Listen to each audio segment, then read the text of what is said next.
ថ្ងៃនេះគឺជាថ្ងៃទី20ខែ1ឆ្នាំ2012ពេលព្រឹកម៉ោង8:05នាទីហើយគឺជាថ្ងៃយុគិធ្លាក់គឺខ្មែរគេហៅថាធ្លាក់ទឹកកកតែធ្លាក់លាយជាមួយនឹងទឹកភ្លៀងមិនទាន់ជាច្រើនដល់គួរប៉ុន្មានទេគ្រាន់តែមានសភាពធ្លាក់មកពីលើមេឃប្រយតែប៉ុណ្ណោះតែតាមស្ដាប់វិទ្យុពេលព្រឹកនេះគឺទឹកកកធ្លាក់រហូតទៅដល់ពេលល្ងាចតែចាំមើលបន្តិចទៀតមិនដឹងជាទឹកកកវាមានគំនរប៉ុន្មានសង់ទីម៉ែត្រតាមវិទ្យុផ្សាយគឺ4 ឬ 5 សង់ទីម៉ែត្រតាមដោយកន្លែងតែឥឡូវនេះគឺយើងធ្វើដំណើរតាមផ្លូវជាតិលេខ16ទៅកាន់តូក្យូតែ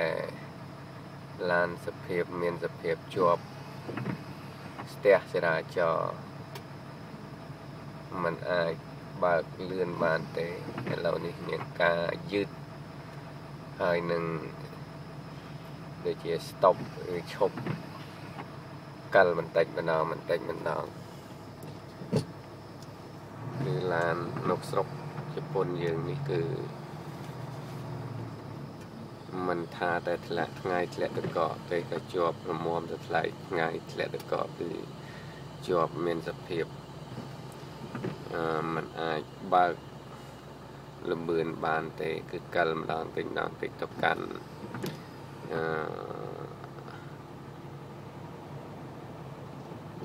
ផ្លូវ highway គឺផ្លូវបងលុយនៅឆ្ងាយតែមិនដឹងជាម៉ោងប៉ុន្មានយើងបានឡើងទេពីព្រោះផ្លូវក្រមជាប់រហូតហើយចំណែកផ្លូវទៅកាន់បុកចំតូក្យូគឺជាប់សភាពជាង10 គីឡូហើយបើផ្លូវទៅកាន់ខេត្តយើងនេះនៅស្រុកសិង្ហបុរីតាមផ្លូវច្រកសមុទ្រគឺមិនទាន់ដឹងទេពីព្រោះឥឡូវនេះការផ្សាយដំណើរស្ទះចរាចរណ៍មិនទាន់បានផ្សាយនៅឡើយយើងមិនទាន់បានស្ដាប់នៅឡើយមិនដឹងស្ទះប៉ុន្មានគីឡូទេឥឡូវយើងក៏សូមផ្អាកការថតបន្តិចពីព្រោះចាំដល់ទឹកកកធ្លាក់ច្រើនបន្តិចចាំយើងថតមួយសារទៀតតែឥឡូវនេះគឺឡានมันមានសភាពលឿនបានយើងអាចថតបានពីព្រោះបើកឡានបណ្ដើរថតបណ្ដើរមិនមែនមានអ្នកថតទេ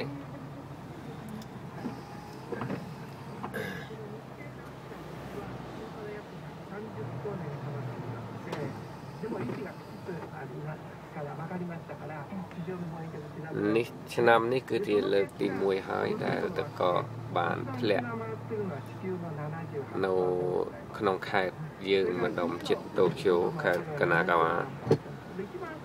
តែនៅខេត្តក្រៅគេធ្លាក់តាំងពីចាប់ដើម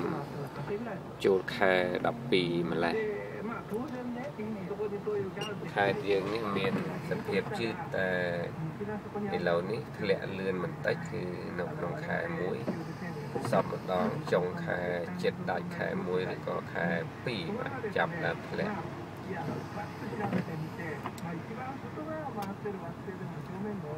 តែឥឡូវ